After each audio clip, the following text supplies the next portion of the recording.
Thanks for tuning in to this fireside chat with Terry Condon.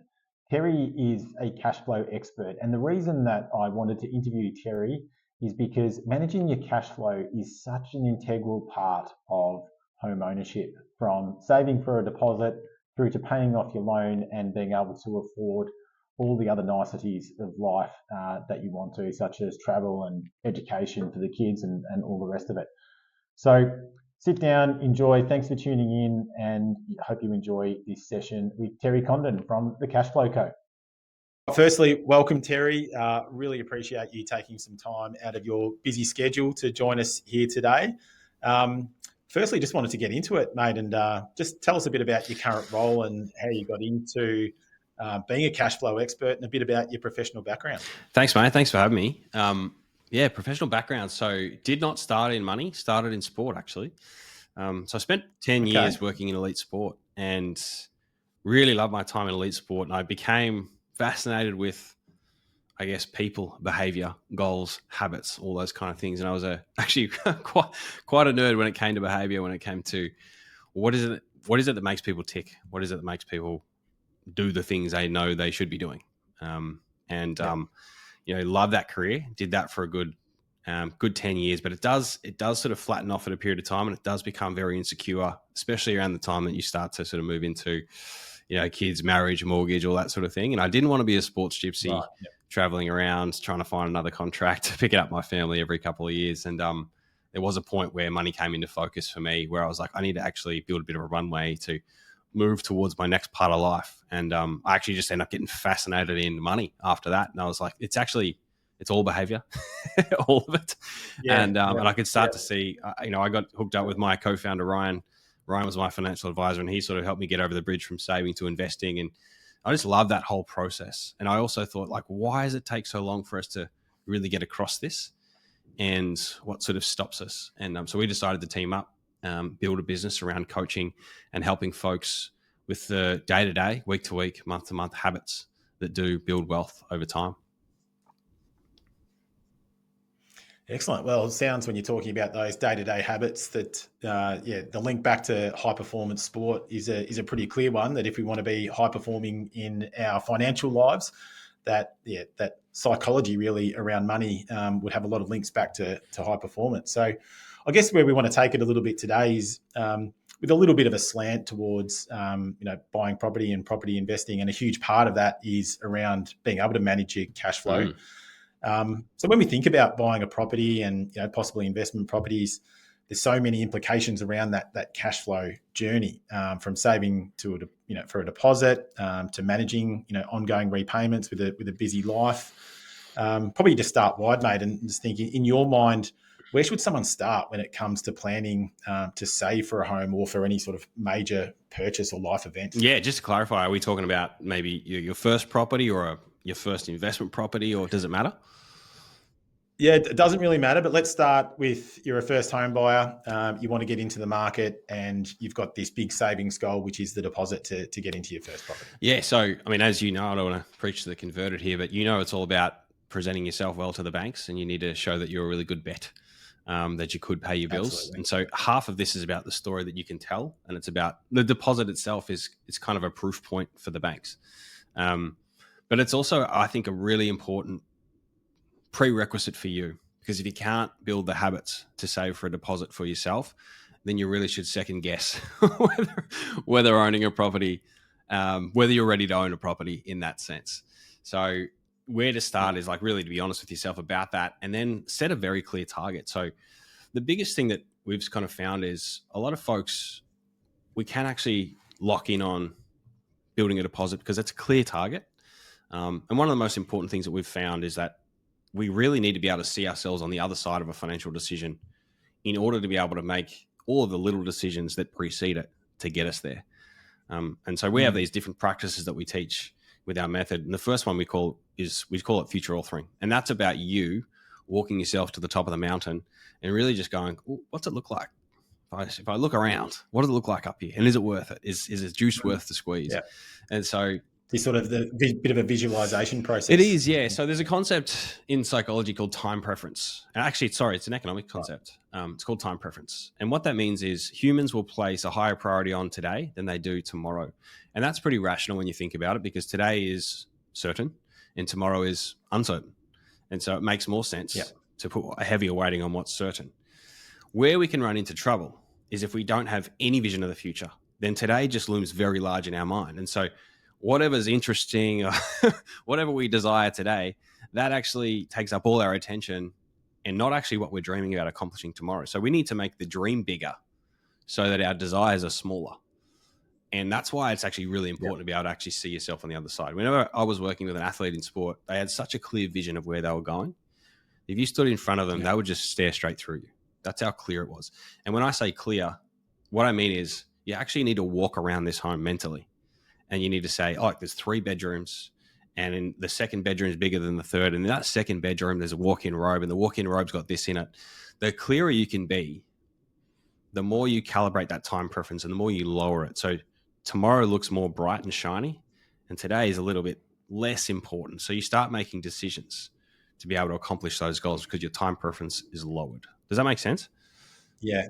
Oh, absolutely. Yeah. And probably timing. I mean, we're recording this just after the Olympics. Yeah. And when you talk about high performers, it was pretty common to hear a lot of the Olympians when they've just got off the dice and they've won the medal, and they talk about that visualization about literally what it feels like running across the finish line, and every sort of sensory experience that they're going to get in that regard. And that's something that they've been laser focused on for, not even just the last 4 years, but for their whole life. And I guess to some degree, that's what an aspiring property owner kind of needs to go through as well. Maybe not to the nth degree that a gold medalist will, but the process is similar. Very similar, mate. Like you probably remember Kathy Freeman. So Kathy Freeman won her gold, and she talked about having the actual time that she was going to run to win the gold. She talked about having on her mirror for years and just looking at it every single day. And there's a huge misconception about elite athletes, which is they've got better willpower than everybody else. They don't. They just have clearer goals.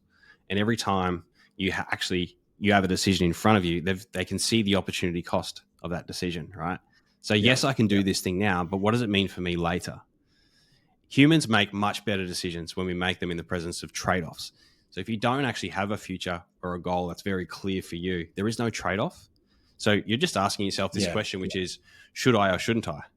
And nobody wants to live a life where you go, no, you shouldn't. Everybody wants to live a life where you go, I want to do what I want to do. I'm an adult, goddammit, right? So we don't want those restrictions. It's like the term budget it sounds like a bit of a dirty word that you're holding back, and you're not going to be able to live as fulfilling a life and have the experiences that you want. But there's a bit of a shift in mindset we probably need to think about in that. If you've got a relationship with money where you're always asking, should I or shouldn't I? What's the right thing? What's the wrong thing? What's good? What's bad?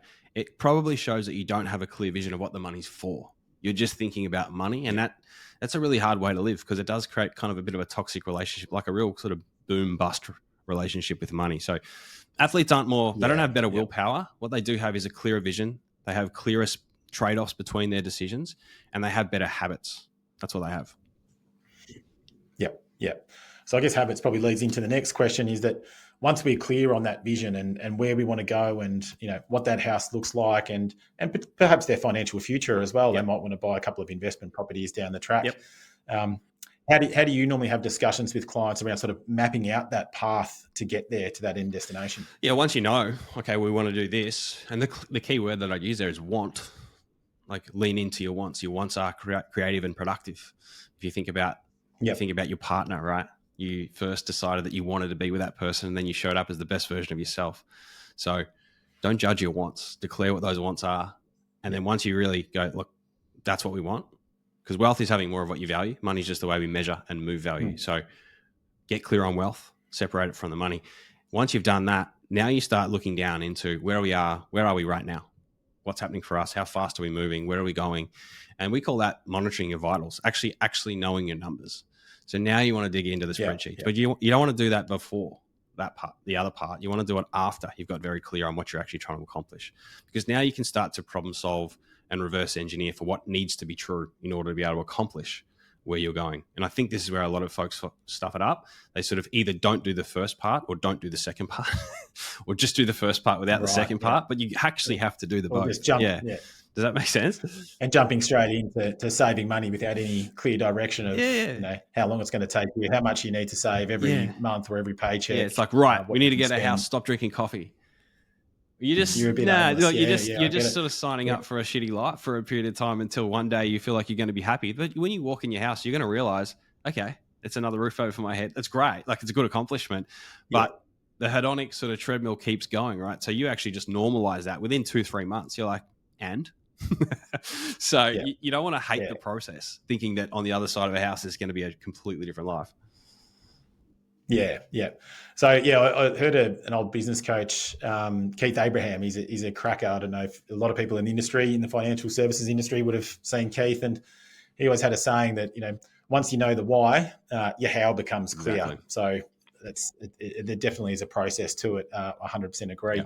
So once we've sort of got that chart and we've started thinking about it, and we need to sort of chart a bit of a course. Once we understand our current situation, as you said, how do we start to chart a course to get there?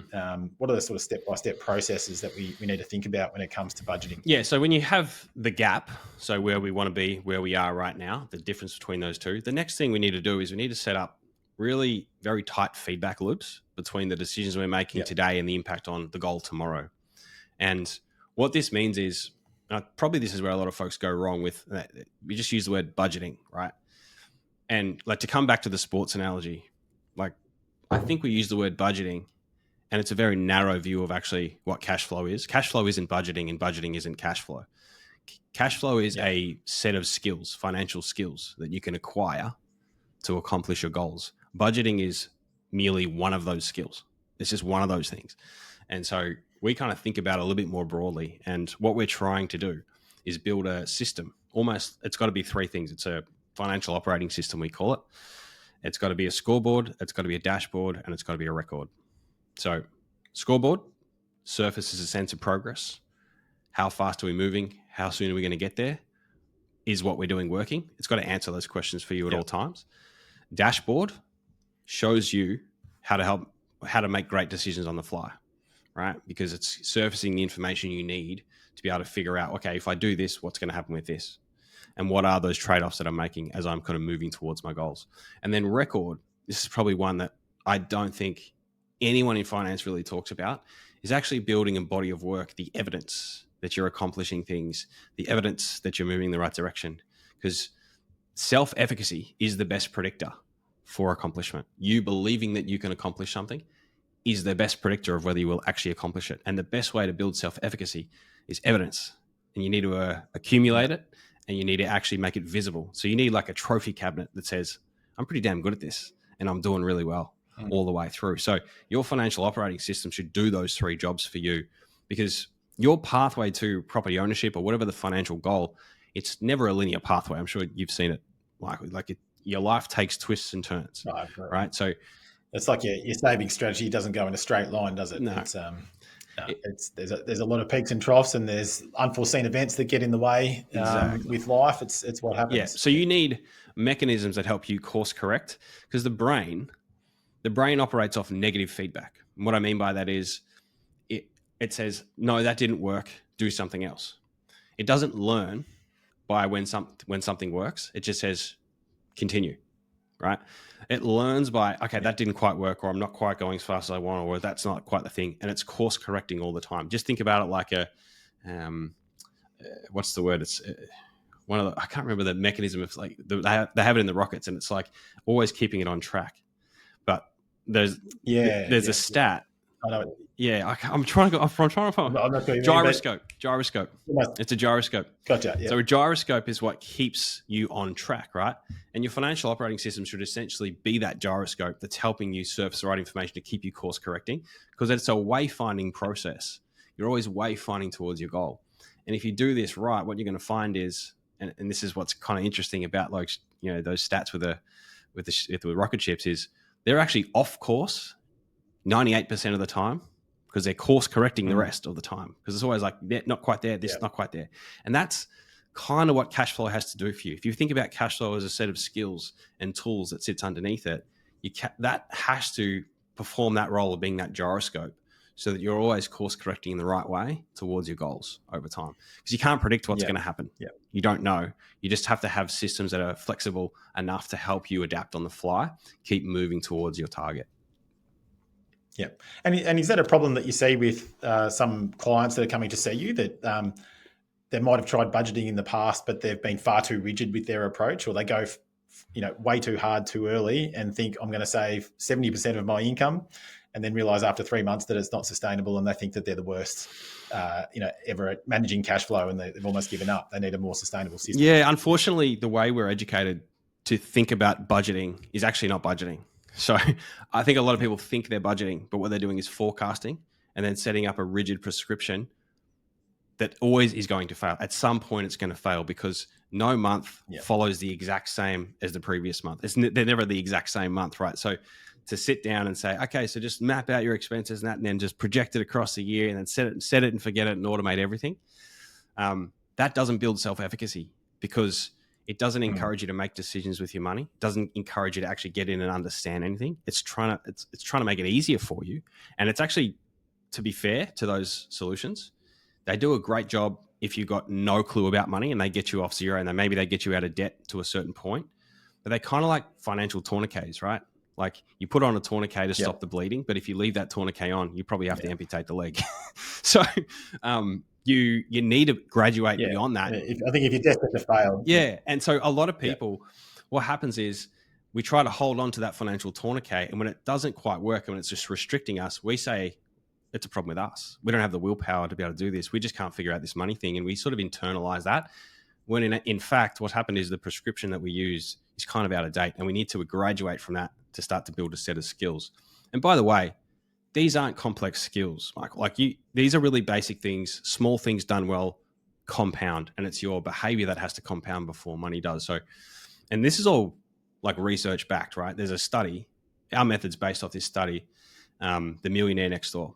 And everybody who's read this book, it's quite a dry book, but it's written by two academics that went to try to find, they were commissioned by luxury brands over in the United States. And they was basically saying, we want to actually understand self-made millionaires and understand what's the difference between these people and everybody else.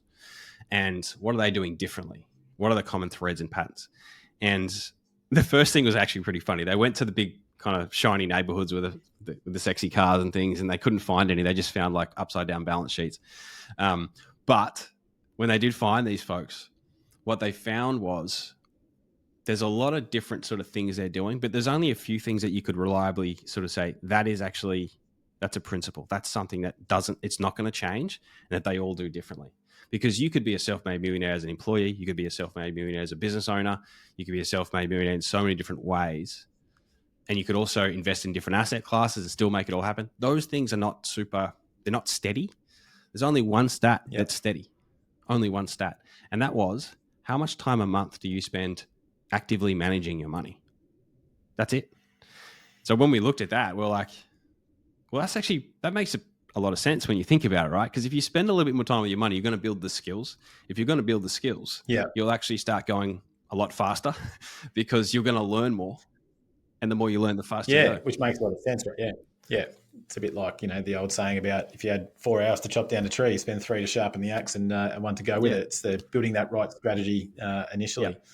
That's really good. So when you talk about, I suppose, sort of planning with our spending and things like that, what are the tips to sort of get this under control? Like, do you look at bucket strategies or using offset accounts or things like that? Probably getting a little bit specific here. If you've got an existing mortgage, to use offset accounts if you're looking for an investment property, things like that. Or we do, or sort of, what's your theory around that? Yeah. So at a principle level, the thing to think about here is how deliberate you are with your spending.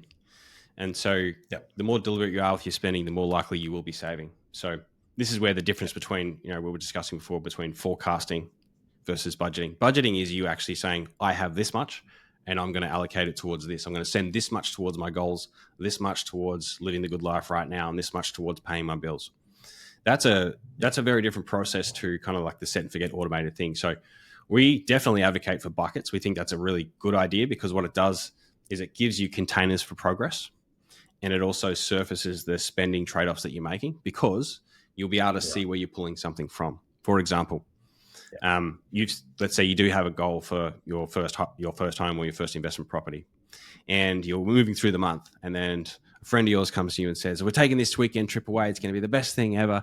Really want you guys to come. It's up in the snow. It's going to be about $2,500. And you go, oh, like, let's just do two parallel universes. The money's there. We can do it. Yeah. So let's say you don't have an account that says house deposit. You just have an account that says savings, right? You'll go, we got the money. We should do it, right? You're much more likely to do that. And that's because of something called mental accounting. So what buckets allow you to do is to set very clear, parameters or constraints for mental accounting and get it to work for you, because it's much more painful to pull $2,500 from house deposit than it is from savings. And so, absolutely. So we do want to have different accounts for our goals, and we want to be able to actually have some principles for that as well. So I'll give you an example of this. We have an account called Cash Cushion, and the job of a cash cushion is to deal with life's curveballs. The job of a cash cushion is not to fund your $2,500 trip, right? So we would have a cash cushion account. We would also have different goal accounts. One of those would be the house, the property. And let's say we just had those two. We'd say, look, you have the money, absolutely, but don't pull it from the cash cushion, pull it from the property account. Because it's a lifestyle choice you're making here, and you need to actually understand the trade-off that you're making. Yeah. So you want them to actually do that little mental math in their head, because now it's not a choice between should we or shouldn't we. Now it's, what do we care more about? Do we care more about this property, or do we care more about this shiny thing that's happening right here? And so where we can, we absolutely want to have those accounts that are sitting full of cash offset. Definitely, like, huge advocate for that. But the most important thing is that they actually have their own jobs. They've got their own labels, very specific. Yeah. And I guess the buckets are different for every person or every couple, really, depending on their unique goals. But do you have a couple of consistent buckets that you talk about, like your cash cushion, a regular spending, like a bit of a junk account or something or other? Yeah, so cash cushions is it's universal. The other one is income pool, and this is probably where it's very different, if you want to get into specifics. So how do you actually know that you're managing money that you actually have? What you do is we pool money through the month that we earn it, and then we allocate it to the subsequent month afterwards. So that means right now you and I are recording in September. I'm pooling the money that I earned through September, and then I'm going to be allocating it to my goals the previous month. This is probably, I would say, the best finance hack you could ever do. If you stress about money, you stress about your spending, and sometimes it's not a great conversation between you and your partner. This is the best thing you can possibly do. You need to decouple money coming in from money going out. And I'll explain why that matters. Because I imagine 99% of people that aren't going through something like your program, you get paid on a Wednesday, and then by Wednesday night, everyone's got the automatic direct debits, or you've transferred it out, and you've got a couple of bucks left to spend on a couple of coffees and a bottle of wine on Friday night. It feels like, in that scenario, it feels like it feels like you're trying to grip sand as it's slipping through your fingers. It's sort of like, where's it going? It creates this feeling of like, where did it go? What's going on with it? But when you actually decouple incoming from outgoing, what happens is you slow down your financial pulse. And that means that you can sit down. Remember I said before, how many minutes a month do you spend actively managing your money? That's where you get to sit down and you say, hey, high five. We earned 15 grand between the two of us last month. Now, what do we want the 15 grand to do for us? How much do we send towards the deposit? How much do we send towards living the good life this month? How much do we send towards paying the bills? This is a conversation about values, and it's the repetitive sort of nature of that conversation that builds self-efficacy, that builds agency, that builds confidence to make decisions with money. It's so important to do that, but we're not taught to do it. We're taught that it's onerous and it's annoying. I can tell you, Mike, we've got 1,200 people across Australia that do this every single month, and the results are spectacular. We've had people retire. We've had people change careers, and it's because this behavior compounds. Your confidence compounds, and as you get more comfortable, and as you get more comfortable making small decisions with money, you start making bigger decisions with money. Yeah. And that probably leads into the next question, actually. So, once you've created this pathway to get to the top of the mountain, and that mountain may be the deposit for the home, or it might be for some other really big savings goal, whatever it might be. I guess what's the ongoing process then after that to stay on course say, okay, now you've got a huge amount of debt because you've bought your first property. Is it about then sort of resetting and realigning and creating a new series of goals now that you have a new reality? Yeah, it's funny. It's funny you mentioned that. I jumped on with a couple that started with us 2 years ago, bought their property right at the start of the rate hikes, right at the start. I've ridden all those rate hikes up, have watched the value of their property continue to expand as well. And they've stuck to this process all the way through, and they're coming back because they're like, cool, we're actually at the space now. We've got some productive space in the property. We actually understand what that means for us. So we need to actually take another mountain. Yep. And so we go through that process again. We're like, what's the next mountain? Is it an investment property? Is it this? Is it that? Do it again. Because if you don't, then you go into this kind of aimless, listless space where you're sort of like, we're just kind of getting our way through. You need structure, you need direction, you need purpose for your money, or else it finds its own structure, direction, and purpose. And it usually doesn't have anything to do with what you value or what you want. It's got everything to do with how you feel in the moment. Yeah. I can imagine it is far too easy just to be a bit impulsive, particularly when that money's sitting in a large account and hasn't been allocated in the appropriate bucket. Yep. And I guess that's where that reflection piece comes in as well. Like you said, how many minutes do you spend each month managing your money? Yep. People will make mistakes and they will go on that $2,500 trip and take it from the wrong bucket. But if they can then course correct and they're aware that they've actually done that because they're analysing it, then they can actually potentially catch up. Otherwise, other than stay off course if they didn't have that system. I'm glad you brought that up because I don't want to get the wrong idea here with that, because it's not that the $2,500 is a mistake. It's actually just a question of your values. Because if you actually are across your money and you really do understand yourself and you've got a clear sense of who you are, you might actually say, look, these guys are traveling. They're going to move overseas. This may very well be the last time we ever get to see them. These guys are very important to us. So would we be willing to extend our house hunt by a month or so, push it out a month or so? Because we know right now on our current trajectory, it's taken us about a month to be able to save $2,500 to be able to put that away. Would we extend it out a month to be able to have this experience with them? Now you're having a better conversation about money than should we or shouldn't we? What's the right or the wrong thing to do? It's so much more deliberate and conscious than just like follow that rule or delay the gratification. Delayed gratification is generally a good principle, but specifically can really hurt us because it actually shuts off our own thinking. We said it before, right? Wealth is having more of what you value. Money is how we measure and move it. We don't want to confuse those two things. We want to actually make sure that we're managing our money to have more wealth, not just to have more money, because quantity of money and quality of life, not remotely the same. Yeah. And that's where the system comes into play, because this is something that we never taught at school or university. And, probably depends on how lucky you are with your parents and on how well they managed money and the habits that they instilled with you potentially as to how well you're going to be able to do it. So I think when you talk about managing cash flow and spending and things like that, it's probably hard enough to do it on your own when you're trying to set your own goals and objectives and then stay the course. Do you have any sort of specific advice, or do you work any differently when you're dealing with couples? Because people might have slightly different goals and different time horizons, completely different spending habits, different earning capabilities and all the rest of it. So I imagine it gets a little bit more complex when you're dealing with couples. You're right, mate. You're 100% right.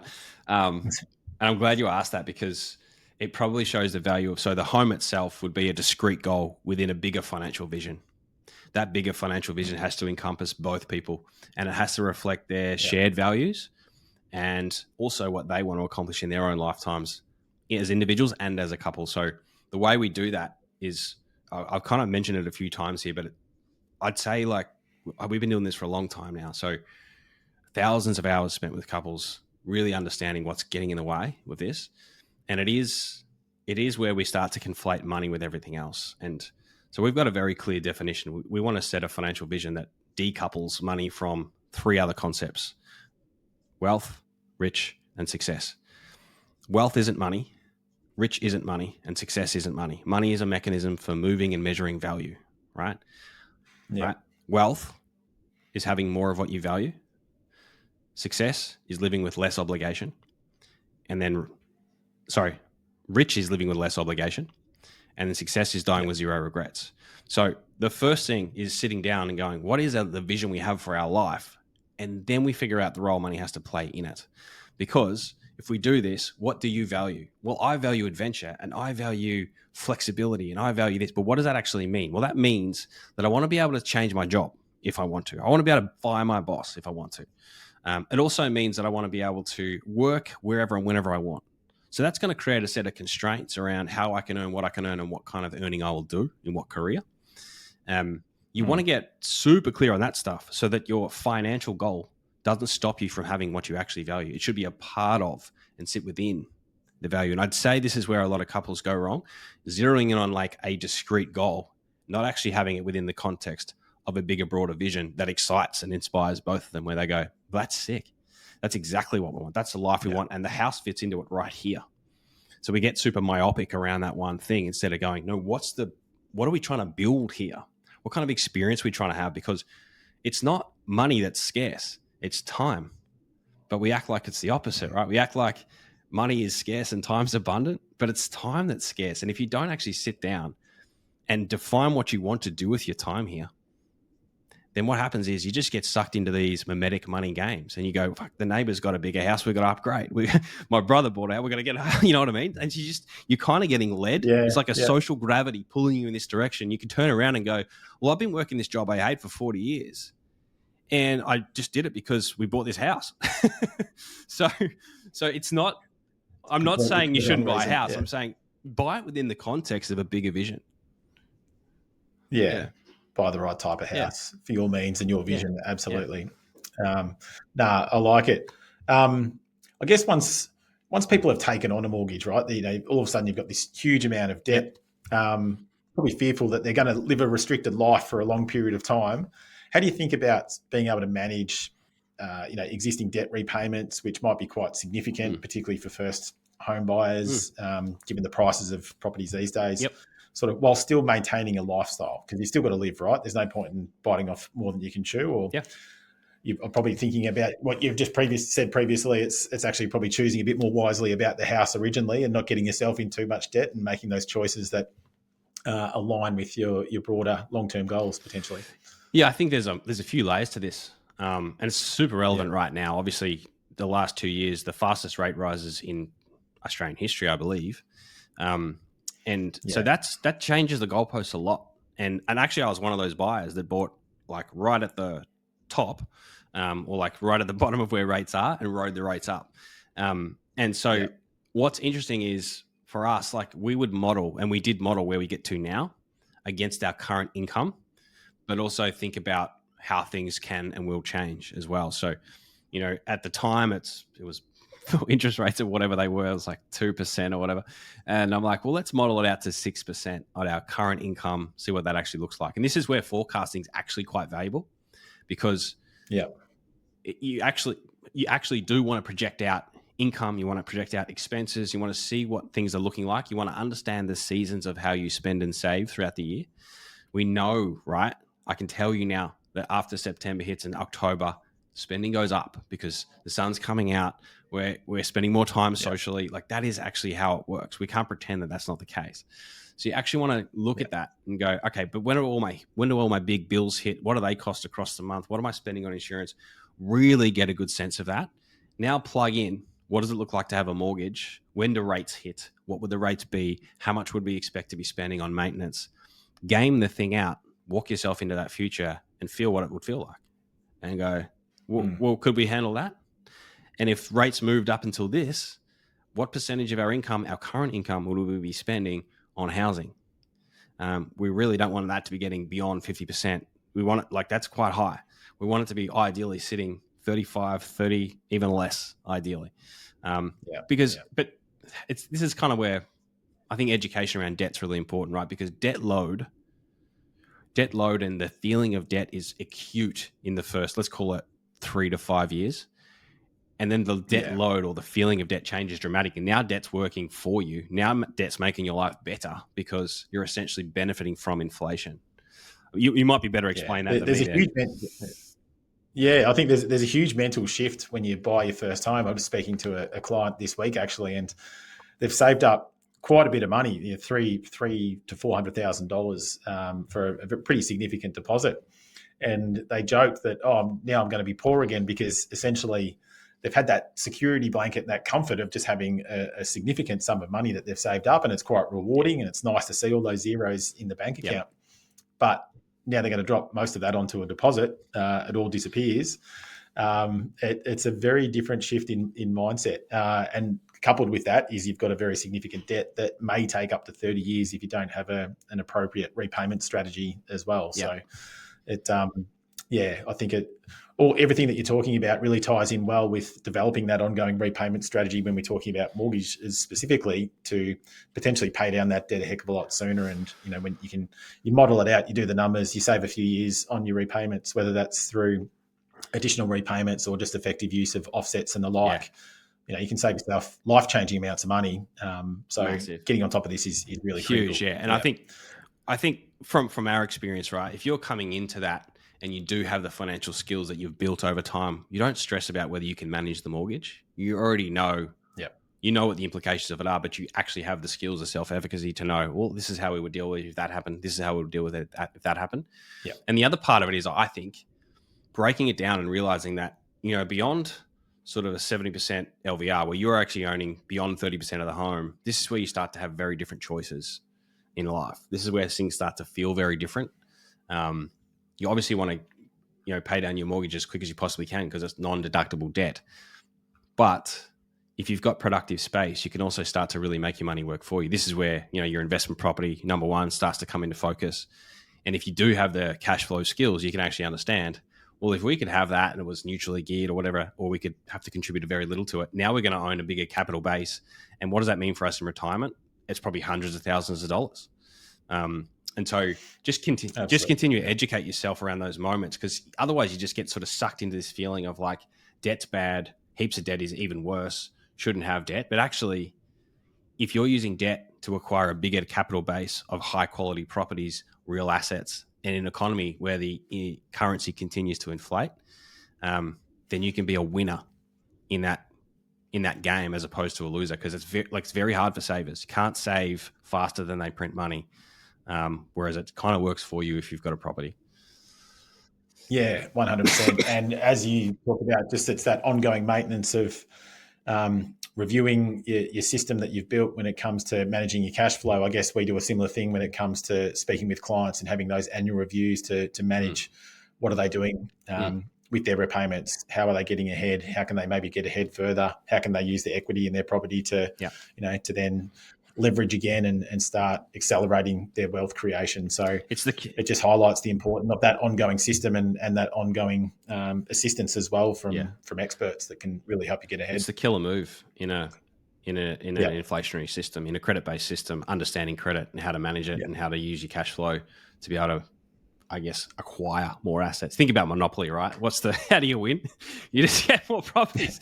Race load up on the property, right? But the principle there is assets, right? That's why I was really happy to have this couple come back to us and say, I've actually got to this point now where we can make another big move, instead of just like, let's just keep paying down, just channel everything down into paying down the mortgage. Actually think about all your alternatives, because there's so many choices that you have. Oh, exactly. Yeah, for sure. All right. You've been very generous with your time. Just a couple of quick questions to wrap things up. We sort of talked about that cash cushion. A lot of people also think about having an emergency fund as well, which may be separate things in your world. I assume they are. But what do you think about with an emergency fund? And do you typically have a rule of thumb that it might be 3 months, 6 months, 12 months, whatever it might be of living expenses that you would encourage potentially, potential property buyers, investors, or just the broader public to have saved there for that rainy day in the emergency situation? So firstly, cash cushion and emergency fund, they're interchangeable for us, same thing. Gotcha. And in terms of the size of that emergency fund, there's considerations, right? So how stable is your income? How many dependents do you have? Is your industry growing? Is it steady or is it declining? Because what's your job security look like? And are you going into a period of higher uncertainty? Those are all there's a few more, but you kind of want to think through those things to think about it. So for example, before I started my business, probably for you, same as you started yours, I want to know I've got at least a year's cash cushion, at least.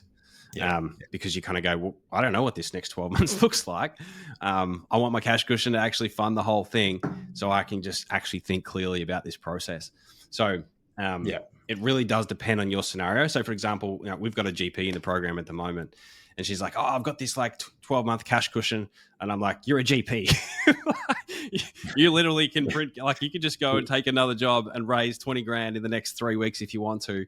And you've got all this money that you could actually be moving towards your assets. This is a real opportunity cost for you. So you've got one of the most stable jobs. You can get the most credit. Like it doesn't make as much sense. You're also single. You don't have any dependents. You're a freewheeling person. Like you don't need a 12-month cash cushion. You could sort of bring that down a little bit. But this is where like the psychology of money becomes really interesting as well. You start thinking and talking about people's conditioning.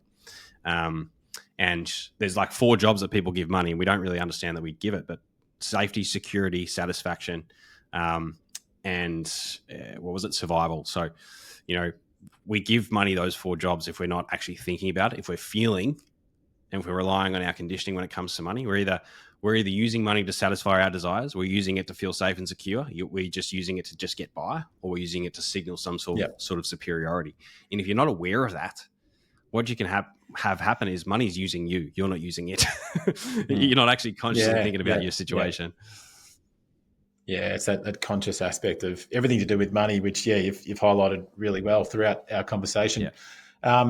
So, mate, you obviously know your stuff, and you're very well read when it comes to all things finance and cash flow. I always love to pick people's brains around their favourite finance books and things like that. So have you got a favourite one, and why, if you can share it with the viewers? Yeah, I do. And I'm really happy to share it because nobody talks about this book. And I think it's the best book that nobody talks about in personal finance. It's called The Wisdom of Finance, and it's written by a guy called Mihir Desai. And Mihir Desai is a Harvard business professor. He's a professor of economics and finance at Harvard, and probably one of the world's best teachers when it comes to money. And I love this book because it doesn't tell you what to do. It teaches you how to think. And I think learning how to think when it comes to money is a lot more valuable than learning what to do, because once you know how to think, you know what makes the most sense for you.